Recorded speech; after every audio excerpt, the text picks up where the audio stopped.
Bismillah. Assalamualaikum warahmatullahi wabarakatuh. Waalaikumsalam Ah, warahmatullahi Waalaikumsalam warahmatullahi wabarakatuh. wabarakatuh. Alhamdulillah, wassalatu wassalamu ala rasulillah wa ala alihi wa sahbihi wa mawala. Fala haula wa la quwata illa billah. Selamat bertemu kembali di pertemuan ke berapa nih? Ke 10 ya, dalam kuliah Bahasa Indonesia. Kemarin kita udah membahas sedikit banyak tentang bentuk narasi yang diawali dengan pembahasan tentang teladan narasi dalam Al-Quran. Tentu ada beberapa yang bisa kita contoh ya secara langsung, ataupun ada pula yang karakter narasi yang memang khas Al-Quran dan nggak bisa diterapkan dalam bahasa Indonesia ya, selaku keterampilan, khususnya keterampilan menulis. Mungkin masih ada yang ingat beberapa karakter narasi dalam Al-Quran kemarin, sekedar menyegarkan ingatan. Boleh.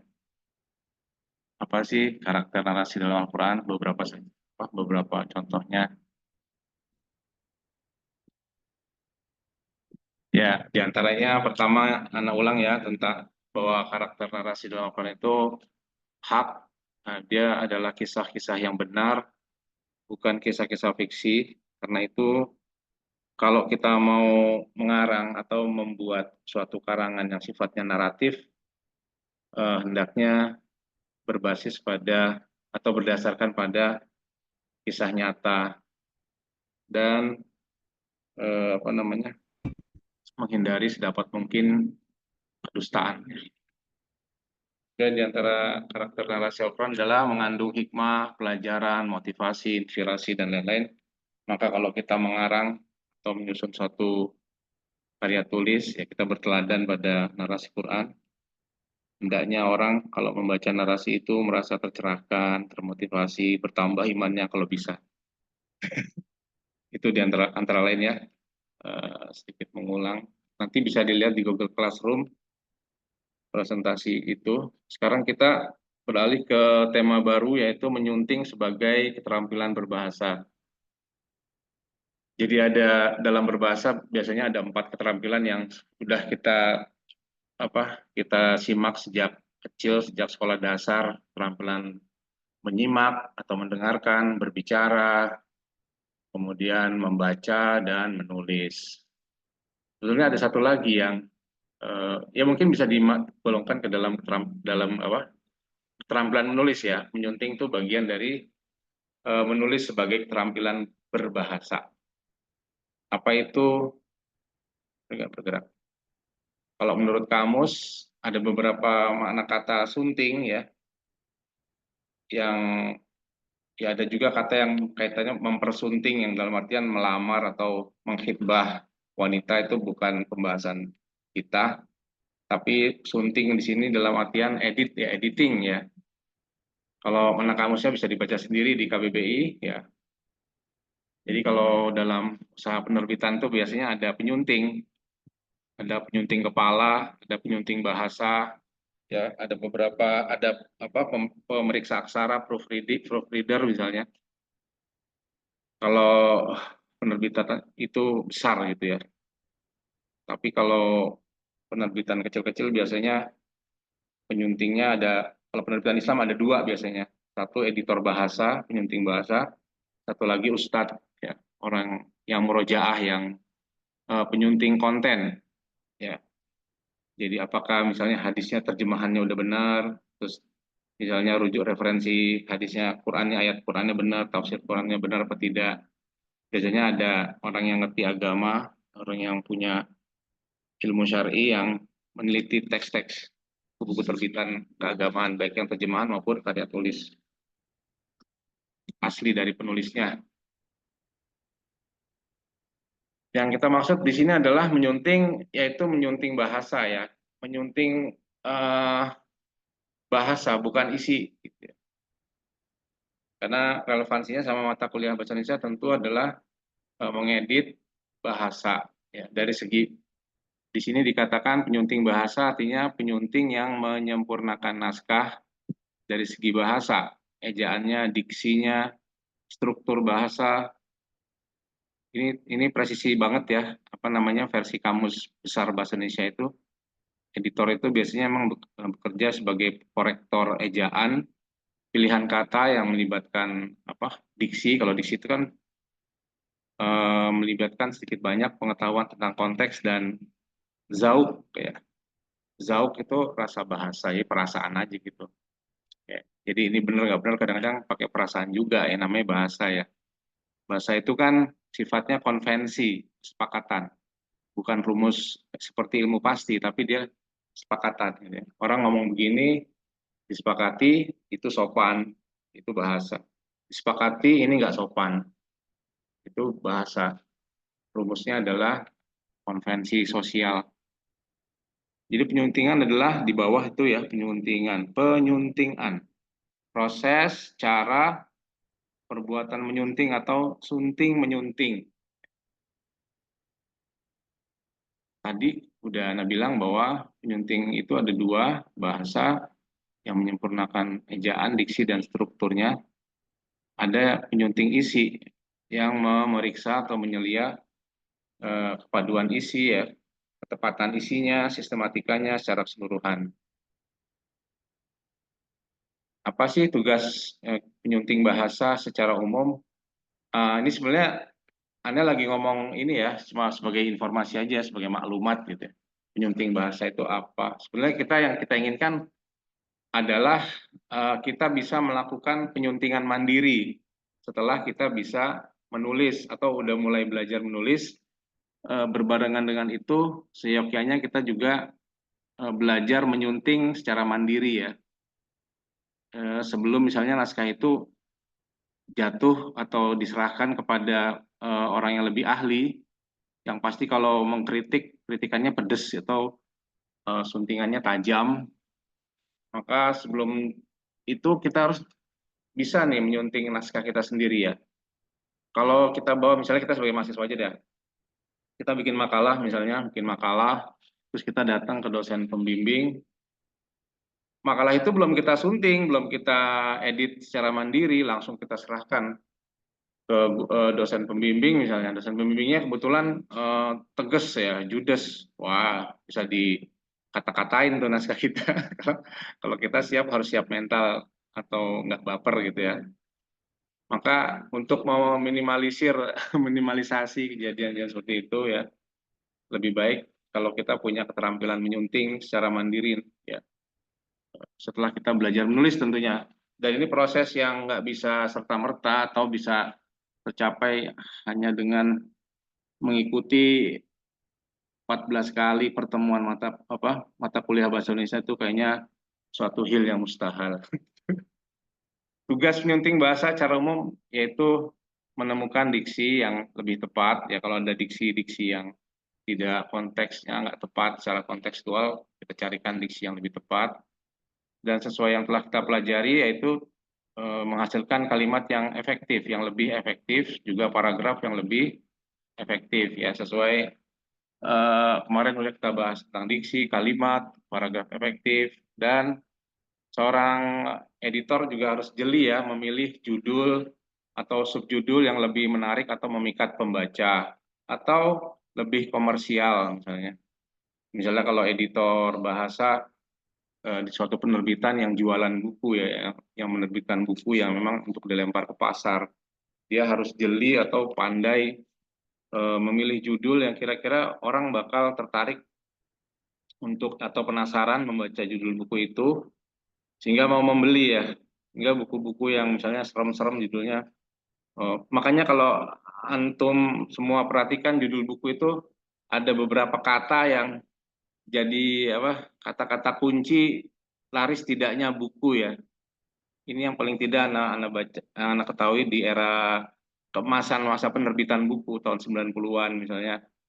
Kata-kata judul buku yang ada kata-kata cinta, ya, kemudian kaya, cara bisa kaya, 10 orang terkaya di dunia, kaya tanpa bekerja gitu. Atau kalau cinta apa ada kemudian ada kata-kata rahasia, misteri, ya, misteri sholat subuh, gitu. Padahal sholat subuh kan nggak ada apa-apanya, cuman untuk nggak ada yang mistik di situ, tapi untuk menarik konsumen dibikin judul misteri sholat subuh atau rahasia rezeki Anda. Ada rahasia, jadi ada unsur-unsur yang bikin pembaca itu atau audiens jadi penasaran. Itu tugas editor bahasa juga ya. Atau mungkin marketingnya juga sekalian dia musyawarah tuh. Kadang-kadang editor disebut juga proofreader atau korektor, atau ada juga yang menyebutnya apa? Pemeriksa aksara. Jadi cuma korektor ya, karena yang sifatnya teknis. Karena kalau kita baca buku ada salah ketik di situ, ada salah ejaan di situ, rasanya juga nggak nyaman dan menurunkan nilai buku itu ya, nilainya buku itu. Jadi selaku proofreader atau korektor atau pemeriksa aksara, seorang editor harus mampu memeriksa kesalahan ejaan. Dia harus memastikan selingkung ya, selingkung yang konsisten. Selingkung itu pilihan, pilihan ejaan. Pernah ana singgung di pertemuan kedua. Misalnya kalau kita milih kata akhirat, ya bukan akhirat, maka harus tulis akhirat di seluruh naskah itu atau di seluruh teks itu atau di seluruhan buku itu katanya berulang-ulang akhirat, nggak boleh diganti jadi akhirat, akhirat dan seterusnya. Kalau kita pakai salat ya salat, jangan sholat. Yang di halaman sini sholat, sebelah sana salat, ya sebelah sini sahalat misalnya itu harus konsisten. Selingkung namanya itu selingkung. Mungkin Umahat udah tahu, Ikhwan Akhwat tahu. Udah hadir semua ya, kecuali siapa nih yang nggak hadir nih? Dari Ibu Hamidah dan Mas Roja. Mas Wajah, 2 orang ya. Oke, baik. Kita lanjutkan. Kemudian koherensi antar paragraf ya. Karena paragraf itu mengandung pikiran-pikiran tersendiri, ya harus kompak satu sama lain. Jangan satu paragraf mencelat dari koherensi antar paragraf.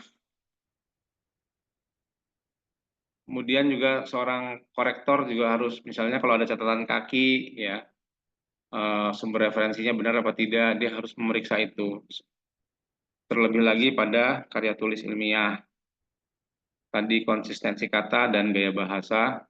Ini sulit ya dijelaskan kecuali kalau kita berhadapan langsung dengan teks. Kita tahu bahwa ini koherensi ini kayak gini, gaya bahasa tuh seperti ini. Kok gaya bahasa yang di paragraf pertama misalnya begini, gaya bahasa ini kok lain ya, kok nggak segaya.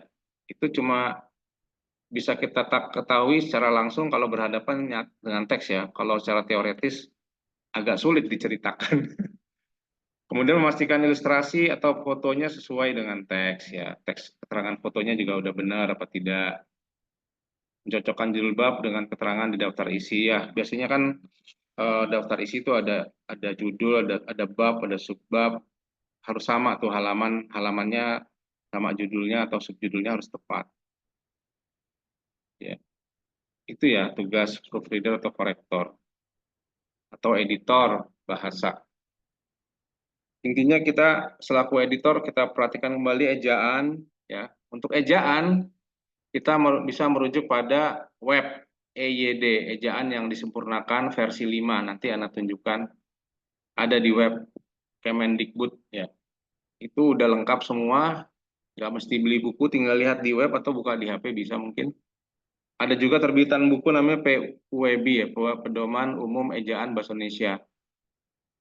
Itu untuk rujukan kita yang sifatnya baku. Diksi itu pilihan kata yang tadi melibatkan rasa bahasa. Ya, semuanya kalau yang soal rasa-rasa ini bisa diterangkan kecuali dirasain sendiri. Strukturnya misalnya ada nalar ya, kemarin di bahasan yang mana, di kalimat ya, bahwa kalimat yang efektif itu harus tidak boleh salah nalar, tidak, logikanya harus nyambung. Kalau dia ngomong sebab dan akibat, memang sebab itu yang menghasilkan akibat ini, bukan sebaliknya misalnya gitu. Kemudian harus memperhatikan kehematan kata-kata, ya, bukan sekedar panjang tapi muter-muter tapi intinya nggak ada, ya, kosong. Tapi juga nggak terlalu singkat sehingga orang kurang mendapat kejelasan apa yang dimaksud si penulis ini kalau terlalu singkat. Kalau berulang-ulang disebutnya keborosan atau redundansi. Kemudian juga dia nggak monoton gitu ya. Ini juga bagian dari kalimat kan. Kemudian kita membahas tentang kalimat efektif juga, mengulang kembali tentang diksi juga. Ya, misalnya kalau kita nyebut subjek di situ si Ahmad, mungkin sekali-sekali kita bilang pria berambut gondrong itu atau pria usia berkepala tiga itu ya. Usia kepala tiga bukan berkepala tiga. Pria berusia kepala tiga itu maksudnya si Ahmad itu juga modal. Itu variasi ya, variasi ungkapan. Tanda baca ya, kapan dipakai tanda seru, tanda tanya, apostrof, tanda kutip, dan tidak komprehensi atau tidak sumir. Tidak sumir maksudnya poinnya itu jelas itu. Poinnya itu jelas. Nanti kita lihat ya. Silakan periksa di KBBI apa tuh sumir itu. Sumir. Sumir mirip samar, tapi bukan sumir, samar, apa lagi ya? Biasanya kata-kata tuh ada mirip-miripnya ya. Gunting, sunting, kenapa unsur bunyi itu apa namanya? Dalam bahasa itu memang bunyi fonologi ya. Kadang-kadang secara semantik sama gitu dari bunyi itu sunting, gunting, tapi tidak sama dengan bunting. Sumir dan samar betul mirip tapi tidak sama dengan semar dan semur atau sumur. Al-Muhim. Antum antum lihat nih di ejaan Kemdikbud Go ID di situ ada ejaan yang disempurnakan. Udah lengkap semua tentang huruf kapital, tanda baca, ya, kata dasar, kata sambung, lengkap semua. Tinggal dilihat. Ya, kemarin tugas UTS itu ya, kenakalan remaja, akar masalah dan solusinya ya kan. Boleh boleh Anda membeli pilihan boleh dilanjutkan atau mengarang tema yang lain. Anda belum periksa semua ya karena apa? Cukup padat jadwal ngajarnya nih. Jadi belum sempat meriksa tapi tahu ada yang sudah menyerahkan, ada yang belum dan tadi udah anak tegur ya beberapa ikhwan sama akhwat yang belum menyerahkan.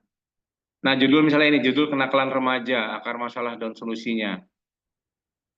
Coba yang terbayangkan apa nih, Ikhwan Akhwat, dari judul ini? Boleh, silahkan berkomentar. Ayo, dari judul ini apa yang kesannya gitu, kesan atau impresi yang antum lihat dari judul ini apa? Boleh dong berkomentar supaya saya tidak monolog. Apa kesan dari judul ini? Salah enggak apa-apa, wong kita belajar.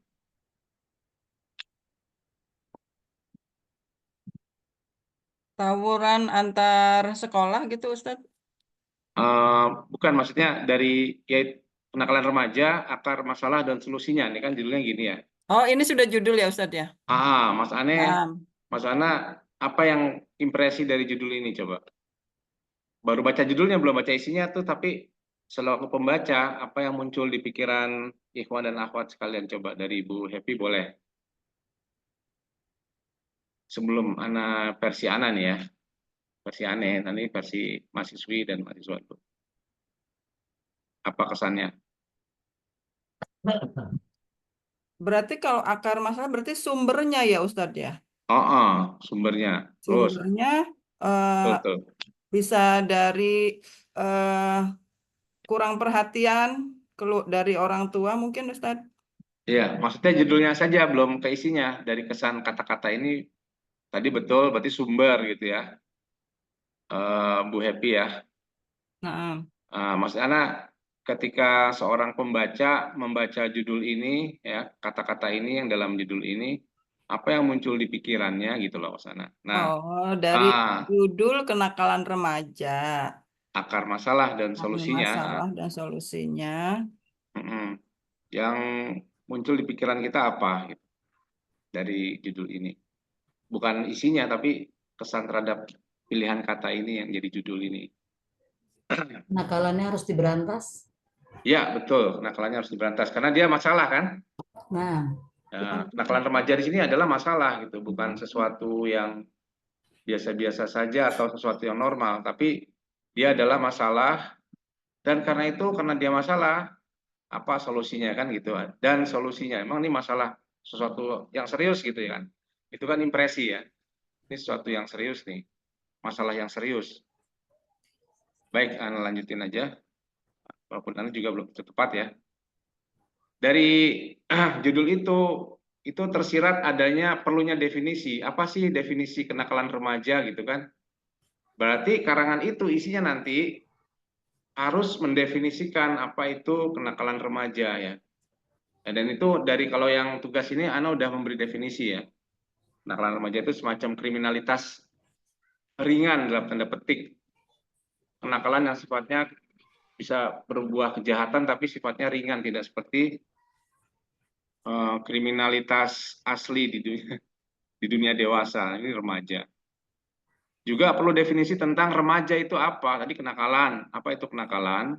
Kenakalan remaja itu apa? Remaja itu siapa sih? Itu kan perlu definisi-definisi kan.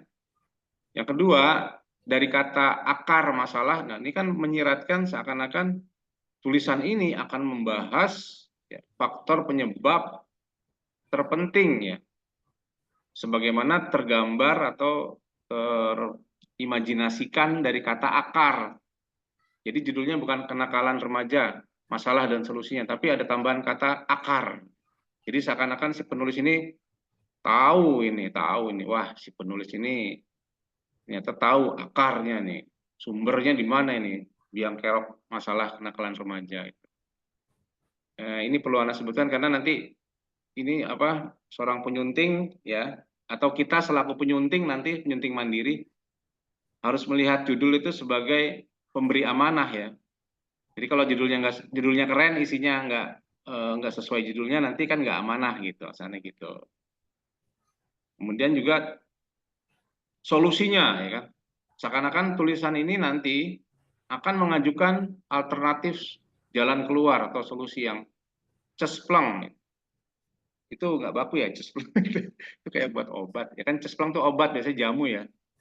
Jamu pegelinu cespleng ya. Seakan-akan dia obat apa akan memberi obat bagi penyakit ya. Obat yang cespleng bagi penyakit. Obat yang mujarab, mujarab ya bahasa Arab mujarab. Seakan-akan tulisan ini nanti akan memberi solusi yang sebagaimana layaknya obat ya cespleng. Ya kalau makanan apa? Maknyus ya. Ini cespleng bahasa Jawa ya. Solusi yang cespleng bagi permasalahan ini, permasalahan kenakalan remaja ini. Dengan demikian judul itu sebenarnya adalah pemberi amanah bagi si penulis ya, agar nanti kalau bikin tulisan, isi tulisan itu harus sesuai dengan judulnya. Maka kita membuat judul atau menyunting judul harus ya mestinya harus cermat ya, jeli dan cermat. Kalau misalnya kita pakai kalimat akar masalah, berarti benar-benar kita harus mengajukan akar masalah. Tapi kalau kita tulis judulnya misalnya begini, kenakalan remaja, kemungkinan masalah dan kemungkinan solusinya, itu kan menggambarkan bahwa si penulisnya juga masih meraba-raba kemungkinan masalahnya ini dan kemungkinan solusinya itu masih kemungkinan gitu, masih serba mungkin. Jadi judulnya itu kok kayak apa, kayak goyah gitu ya, kenakalan remaja, kemungkinan masalah dan solusinya jadi masih kemungkinan gitu. Jadi tapi kalau kita bikin judul yang bagus, isinya pun harus sesuai dengan judulnya. Begitu kurang lebih kita nih selaku calon penyunting melihat judul ya. Ya, Anda harus keluar dari teks ini supaya bisa mengedit. Ya, ini salah satu dari teman kita. Mudah-mudahan nggak usah ini ya, nggak tersinggung ya. Ini cuma buat latihan ya, karena kita semua masih belajar, termasuk saya sendiri sampai saat ini masih terus belajar, cuma dengan cara mengajar. Ya, ini kan teks yang Anda kasih rancangannya kemarin. Kita ada waktu setengah jam cukup kayaknya. Nah, kita akan demonstrasi kali ya, sebutan yang lebih tepat untuk editing atau penyuntingan, contohnya di sini ya. Hasilnya Anda ngasih contoh dan kita akan menyunting ini teks ini secara bersama-sama. Ada cukup banyak teksnya, ada cukup banyak, ada beberapa paragraf. Ya mudah-mudahan waktunya cukup. Nih, misalnya ini ya. Kemarin kan ada tadi judulnya tadi ya. Jadi judulnya ini judulnya yang kenakalan remaja, akar masalah dan solusinya. Ini sebab yang ketiga. Nah, coba kita lihat sekarang ya. Kita akan edit teks ini. Karena teks ini panjang, dari zohirnya panjang sekali, nggak ada titik ya. Titiknya hanya ada satu di sini. Itu pun titiknya menjaga jarak ya, menjauh dari huruf A. Dia melarikan diri dari huruf yang terakhir. Entah apa yang terjadi padanya. Kok jadi gitu? Biar seru. Ya, ini sebab ketiga. Sebab ketiga adalah, kenapa pakai ini ya? Kita hilangkan coba ya. Sebab ketiga adalah kurangnya pengetahuan agama pada diri anak. Diri anak. Titik ya, jangan koma. Sebab ketiga adalah kurangnya pengetahuan agama pada diri anak. Ini kita masih dari segi bahasa, dari segi tanda baca. Nanti kita kritisi juga dari sisi isinya ya, bareng-bareng. Kurangnya pengetahuan agama pada anak, itu huruf besar ya, sangatlah berpengaruh terhadap kehidupan anak, sehingga terjadilah kenakalan remaja. Berarti harus titik di sini ya. Titik dong. Masa sih nggak titik? Titik apakah ini? Ya itulah titik ya. Titik yang mengakhiri satu kalimat. Jadi jangan terlalu panjang. Beda dengan bahasa Arab. Kalau baca kitab nggak ada tanda titiknya tuh. Bahasa Arab ya kan. Ayat, habis itu bahasa Arab terus sampai akhir paragraf itu bahasa Arab. Tapi kalau bahasa Indonesia kita perlu penggalan-penggalan. Penggalan-penggalan dengan titik dan koma ya. Ya agar di benak kita ini juga ada petak-petak logika gitu ya, ada petak-petak logika yang pas, couplingnya pas gitu, pengkaplingannya. Baik, kita ulang lagi. Sebab ketiga adalah kurangnya pengetahuan agama pada diri anak. Ini sebab kenakalannya kurangnya pengetahuan. Nah, ini diulang lagi ya. Gimana kalau kita ulang kita ringkas jadi gini. Ini kan sama nih. Hal ini gimana? Kan bisa lebih ringkas ya. Hal ini sangat lah berpengaruh terhadap kehidupan anak. Kenapa? Kenapa kehidupan anak ya? Sangatlah berpengaruh terhadap kehidupan anak sehingga terjadilah kenakalan remaja. Oke lah, kita terima. Ini huruf besar berarti ya. Jangan heran, koma ya. Jangan heran ketika kita melihat di zaman sekarang banyak kasus, pakainya ya, nyanya nggak efektif. Banyak kasus pemerkosaan, pembunuhan, bahkan lebih baik mana? Dan dengan bahkan ya, bahkan namanya kita hapus, bahkan hamil di luar nikah. Semua ini dikarenakan atau dikarenakan? Kurang E ya. Bagaimana kalau nggak pakai dikan? Semua ini karena gitu kan? Jadi nggak usah tambah imbuhan, lebih hemat. Semua ini karena kurangnya pengetahuan agama sejak dini. Berarti diulang lagi ya. Tapi dia harus titik, minimal harus titik. Kita belum merapikan, kita masih memberi titik ya, mendistribusikan titik dan koma ya. Baik itu titik Puspa maupun titik Sandora kali ya. Pokoknya kita sedang mendistribusikan titik dan koma ya pada satu paragraf yang panjang itu agar ada coupling logika yang pas gitu ya. Orang tua huruf besar berarti orang tua ini YG, kalau antum lihat KBBI, YG itu sudah masuk, sudah dibolehkan. Jadi dia sudah baku. Ya, boleh menyingkat dengan YG, tapi Anda nggak srek ya. Kita harus menghindari penyingkatan yang nggak perlu. Orang tua yang tidak peduli terhadap agama. Coba Ikhwan, ini agama pada anaknya apa? Agama anaknya nih. Orang tua yang tidak peduli terhadap agama anaknya, maka dari itu, loh ini nggak nyambung nih. Ini nggak ada sambungan kalimatnya ya. titik misalnya. Maka dari itu sangat penting sekali. Bagaimana coba ibu-ibu? Sangat penting sekali, benar nggak? Nah, Ya, sangat penting. penting ya. Sekalinya dihilangin ya, karena terlalu banyak. Itu namanya Pengurangan. redundansi atau ya pengulangan yang nggak efektif. Sangat penting untuk selalu memberikan arahan pengetahuan ilmu agama. Ini titiknya harus tempel ke sini ya. Nah, sekarang ini baru editing tahap pertama ya. Tahap pertama.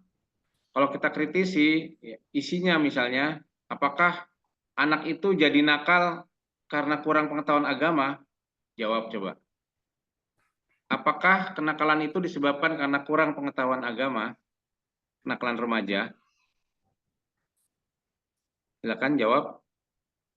Langsung jawab aja. Betul, Apa? Ustaz. Betul ya. Tapi banyak juga kalau Anda mau berdialog ya, banyak juga anak-anak sekolah Islam udah tahu punya ilmu pengetahuan agama, tapi tetap nakal. Gitu.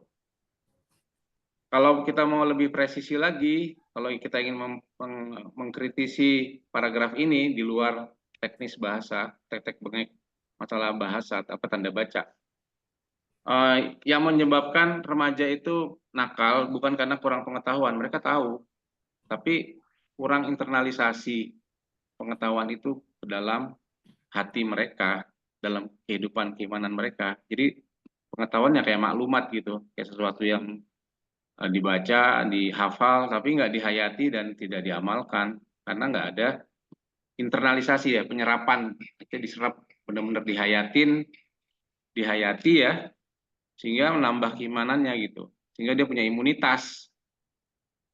Itu justru kita saksikan sendiri ya di SDIT, SMPIT, anak-anak tuh nakal, padahal tahu bahwa rokok misalnya nggak boleh, haram, tapi tetap rokok. Berarti bukan pengetahuan agama, tapi internalisasinya pengetahuan itu ke dalam mentalitas atau karakter mereka. Tapi itu nanti ya, itu nanti. Itu sekedar ini aja. Masalahnya kita ketemu secara daring begini ya. Ini akibat. Nah, ini coba nih ya. Akibat pertama, akibat kenakalan tadi ya. Akibat pacaran, seks bebas, pornografi pada kenakalan remaja. Nah, ini kan terbalik nih. Kenakalan remaja kan yang menyebabkan pacaran, seks bebas, dan pornografi. Pornografi. Ya, ini terbalik nih kalimatnya. Jadi gini nih. Akibat negatif kenakalan remaja adalah ini, pacaran, seks bebas, dan pornografi. Ini sangatlah, kalau Allah itu partikel namanya. Partikel itu apa ya? Penegas ya, kayak lah pun itu harus, kalau lah itu harus disambung ke kata yang disandarkan pada partikel lah itu. Jadi sangatlah itu nggak boleh dipisah, harus disambung sangatlah. Ini sangatlah berbahaya dalam agama. Dan dilarang keras, ini udah sangatlah dilarang keras lagi ya. Sangatlah kita hapus lagi karena 2 kali. Dilarang keras, bagaimana Iwan Ahwat, digabung apa dipisah? Dilarang? Digabung. Digabung ya, karena kata kerja pasif. Dilarang keras. Berarti harus ada titik nih. Ini sangatlah berbahaya dalam agama dan dilarang keras. Atau gini. Ini sangatlah berbahaya dan dilarang keras dalam Dalam agama. agama. Gitu ya. Oke. Besar berarti. Dari segi kesehatan, kayaknya kecil dong. Juga sangat berbahaya. Titik. Atau di koma boleh, boleh titik, boleh koma. Apalagi sampai akibatnya orang yang sudah kecanduan itu semua kehidupannya akan berantakan. Apalagi jika akibatnya gitu begini. Jika apalagi jika orang misalnya gini, apalagi jika orangnya sudah kecanduan.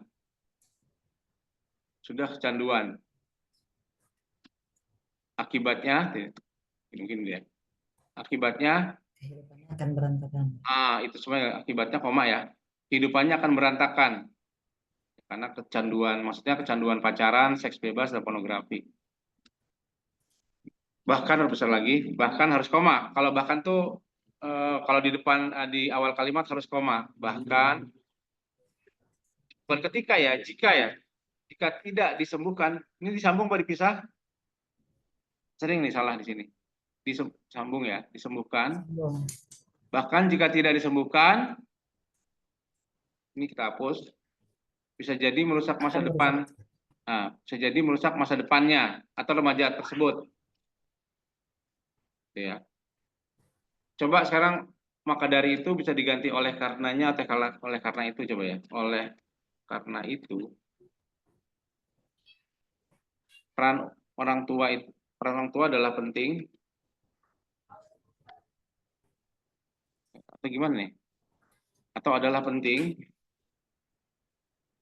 agar orang tua ya selalu memperhatikan anaknya agar tidak terjerat ke dalam, dipisah apa digabung?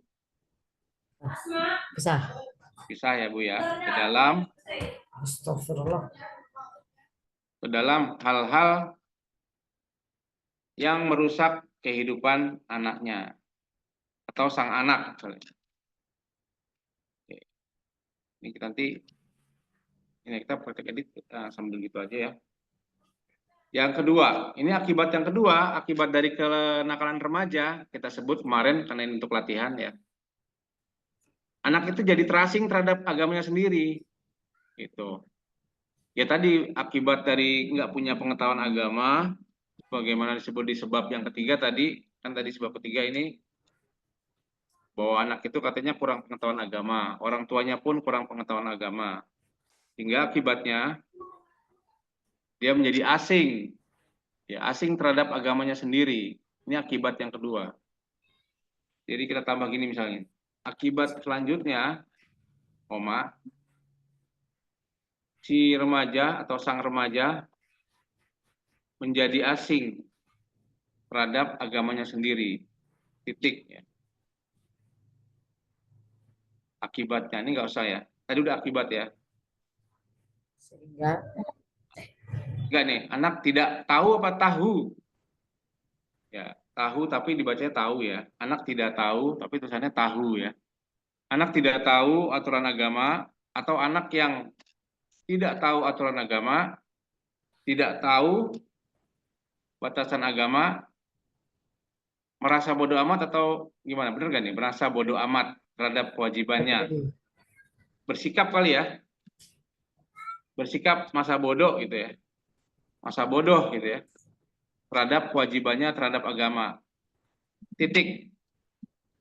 Apapun larangan. Nah, pun ini sini ya Bu ya. Pun ini partikel juga.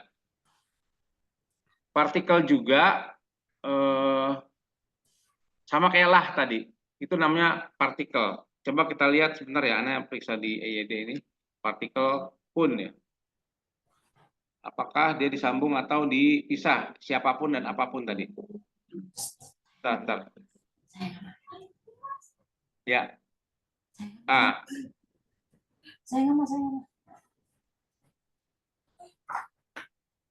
Nah, kalau ini dipisah ternyata, ibu-ibu, Iwan Ahwat ya. Apapun itu dipisah. Karena dia bukannya kata penghubung. Kalau dia meskipun, walaupun disambung. Tapi kalau ini dia dipisah. Apapun larangan dalam agama selalu dilanggar. Dipisah atau digabung? Digabung ya. Sambung, dilanggar. Apapun larangan dalam agama selalu dilanggar. Titik ya. Bahkan sampai hilang hilang ya. Hilang, bahkan sampai hilang kepercayaan anak terhadap agamanya. Titik. Sehingga ya, gimana kalau sehingga ya? Sehingga dia tidak tahu makna tujuan hidupnya. Gitu kan? Titik. Karena itu aja. Karena itu penting bagi kita untuk mengarahkan atau memberi arahan kali ya, arahan pada remaja tentang pentingnya agama dalam kehidupan. Lebih enak gitu ya. Ini edit pertama ya. Kita lanjutkan, masih ada waktu. Akibat ketiga. Akibat ketiganya nih yang di rancangan ujian UTS kemarin, ujian tengah semester kemarin. Akibat dari kenakalan remaja, itu remaja akan mengkonsumsi miras, narkoba, merokok, dan lain-lain. Jadi ini ada kekurangan kalimat. Akibat ketiga atau akibat berikutnya dari kenakalan remaja adalah remaja berani mengkonsumsi atau mengonsumsi, mengkritik atau mengeritik. Itu memang khilaf baina baina baina lugawiyin, baina nuhati fi bahasa ya. Mengonsumsi aja ya, karena diserap huruf K itu, kalau konsumsi itu bukan kata udah diserap jadi bahasa Indonesia, berarti harusnya dia mengonsumsi ya. Mengonsumsi miras. Apa itu miras? Minuman keras. Kita perjelas ya. Kalau mungkin ada publik pembaca yang belum tahu miras apa sih miras? Apakah itu nama orang? Ternyata singkatan ya, minuman keras. Tapi kayaknya enggak sih, miras udah maklum ya. Miras itu minuman keras. Narkoba, narkotik, obat-obatan terlarang ya, dan merokok. Akibat berikutnya dari kenakalan remaja adalah remaja menjadi berani mengonsumsi minuman keras, narkoba, dan merokok. Titik. Nah ini untuk dan yang begini ada yang begini ya ibu-ibu, Iwan Ahwat, ada yang narkoba dan merokok gini, ada yang koma dan tetap. Tapi Anda lebih cenderung ini ya, yang begini. Dannya tetap ada komanya. Ada koma. Jadi seakan-akan emang terpisah nih. Narkoba sendiri, merokok sendiri. Ketika anak sudah berani mengonsumsi, nah ini yang Anda bilang konsistensi. Kalau di atas kita mengonsumsi, maka di bawah juga mengonsumsi. Ketika anak sudah nih melakukan hal ini, jadi ulang ya, melakukan hal ini, maka sudah dipastikan disambung. Kenapa disambung? Karena kata kerja pasif ya. Yang dipisah itu kata yang di tempat ya, misalnya di Jakarta, di sana, di situ, di desa itu dipisah. Tapi kalau kata kerja disambung. Ini kesalahan yang sering sekali. Mau mahasiswa, mau anak SMA ya, banyak yang nganggap remeh masalah ini kan. Kita yang ngerti apa namanya kaedah jadi terganggu gitu ya. Dipastikan disambung ya, hidupnya akan berantakan. Walaupun ini perlu penjelasan kembali, berantakannya seperti apa sih dan bagaimana, harus dijelaskan gitu ya. Artinya ini ada patahan sebab akibat yang masih sumir ya, belum jelas buat pembaca gitu. Misalnya si remaja itu minum minuman keras, terus dibilang hidupnya berantakan. Kenapa berantakan? Bagaimana prosesnya menjadi berantakan? Itu kan perlu diceritakan, walaupun di kenyataan mungkin nggak perlu penjelasan, tapi kalau di tulisan, di suatu teks tertulis, tentu harus dijelaskan bagaimana konsumsi miras, narkoba, dan merokok membuat pelakunya, sang remaja, menjadi berantakan hidupnya. Itu perlu dijelaskan. Dan itu akan menghasilkan kalimat-kalimat baru seharusnya, pikiran-pikiran penjelas baru gitu ya. Jadi nggak terlalu singkat. Itu yang Mas Ane menulis tuh di situ tantangannya. Ketika anak sudah berani melakukan hal ini semua, maka sudah bisa dipastikan hidupnya akan berantakan. Nah, ini kan perlu penjelasan. Apabila tidak berhenti diobati, atau tidak berhenti diobati, salah dong. Apabila tidak berhenti atau tidak diobati, atau kita pilih salah satu kata, apabila tidak diobati dari segi mental, fisik, dari segi mental, fisik, dari segi mental, fisik, dan kehidupan, mental dan fisiknya kali gitu ya. Dalam kehidupan sehari-hari, ini dikasih tanda strip,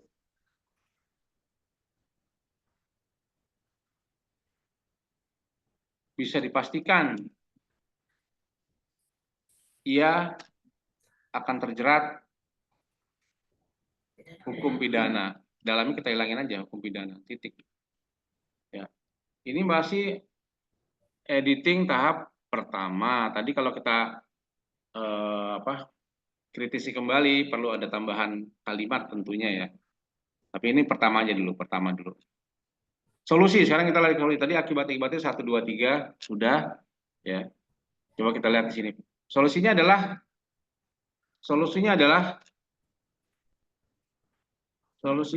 pendidikan keluarga, yaitu penguatan peran ayah dan bunda. Nah, ini perlu penjelasan ya, peran ayah bunda itu apa? Diulang lagi ya, pendidikan keluarga dan penguatan peran ayah bunda untuk anaknya di usia remaja, diulang lagi ya. Ini kita bisa hapus nih.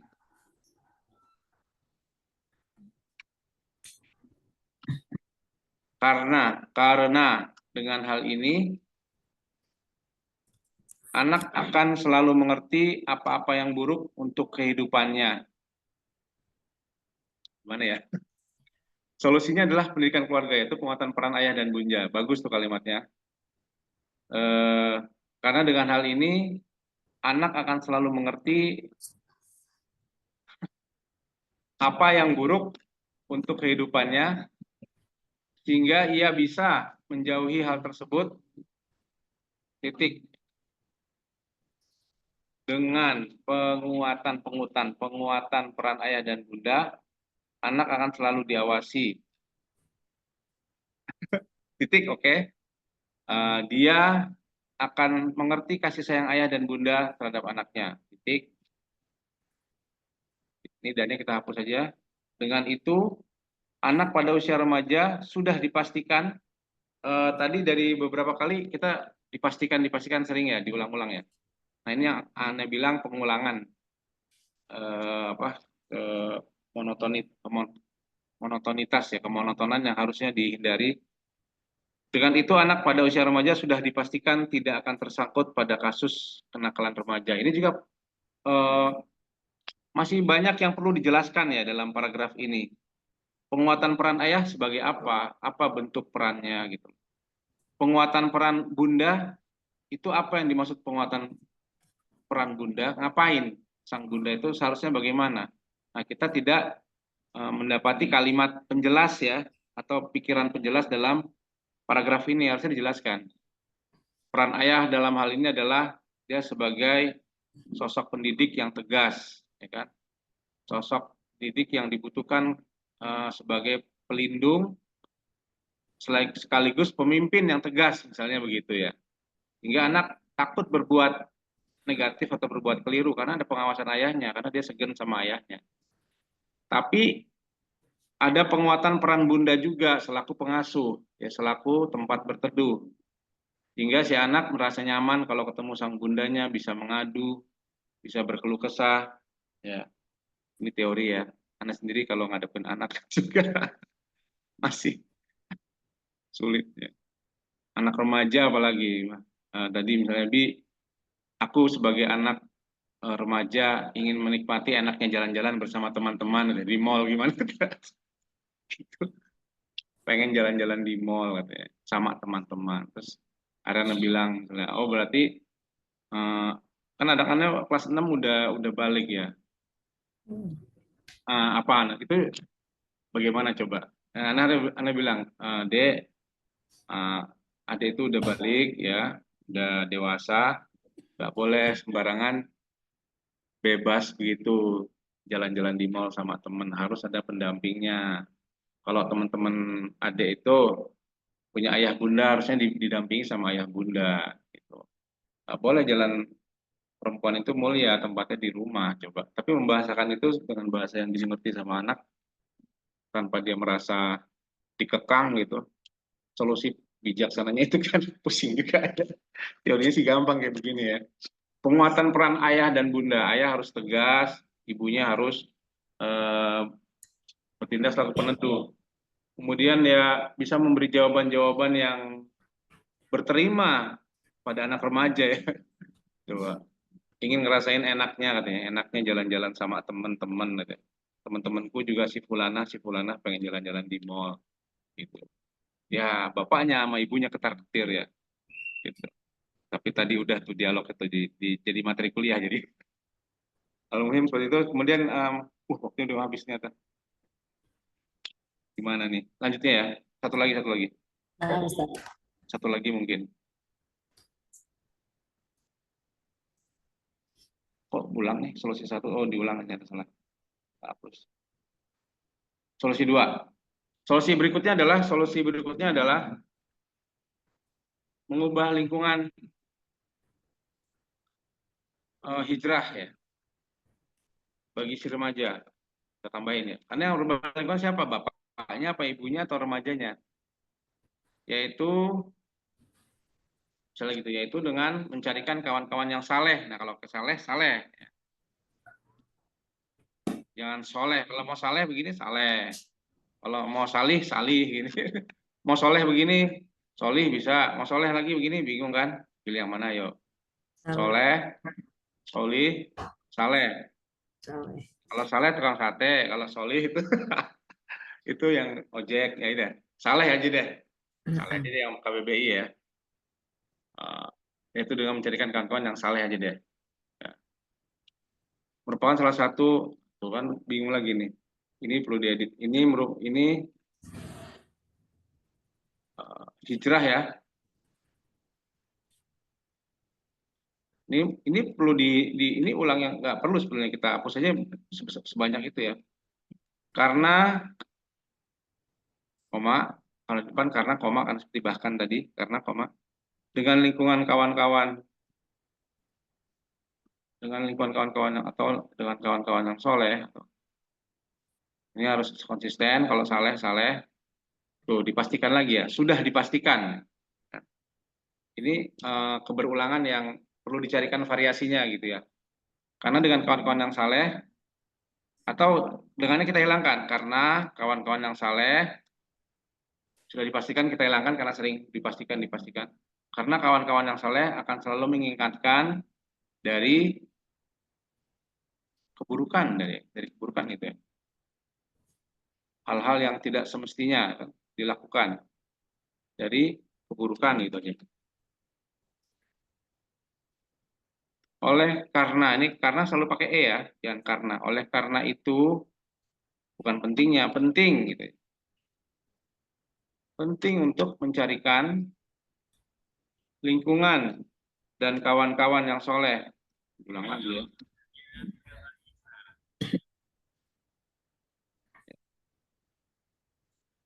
Caranya dengan mengikutkan. Kalau kita sebagai orang tua kita mengikutkan ya, mengikutkan atau menyertakannya. Atau caranya gini, sang remaja harus mengikuti kajian rutin di komunitas Islam. Titik dan nggak usah ya. Pada akhirnya remaja yang sudah mendapatkan lingkungan yang baik akan selalu menebarkan kebaikan juga pada yang lain. Oke. Nggak banyak yang bisa di-sharing pada pertemuan kali ini ya. Cuma contoh-contoh itu kalau dan Anda nggak bisa melihat reaksi antum apakah memperhatikan presentasi ini hanya karena sifatnya praktis dan harus dilihat gitu ya. Nah ini masih banyak, ini adalah namanya penyuntingan tahap pertama. Ya, nanti semakin sering penyuntingan itu dilakukan, nanti nampak kekurangannya nanti biasanya kalau di penerbitan yang yang kalau di penerbitan komersial itu biasanya bertemu antara penulis dan editor misalnya. Editor ngasih saran-saran. Kalau ini misalnya antara mahasiswa dan guru pembimbing, dosen pembimbingnya akan memasukkan antum kurang di sini ya. Jadi itu perlunya konsultasi ya artinya banyak berinteraksi dengan dosen pembimbing yang lebih senior pastinya ya dan lebih mengerti masalah penulisan. Jadi Ana sarankan antum jangan berhenti di mata kuliah bahasa Indonesia tapi intens berhubungan atau kontak dengan dosen pembimbingnya.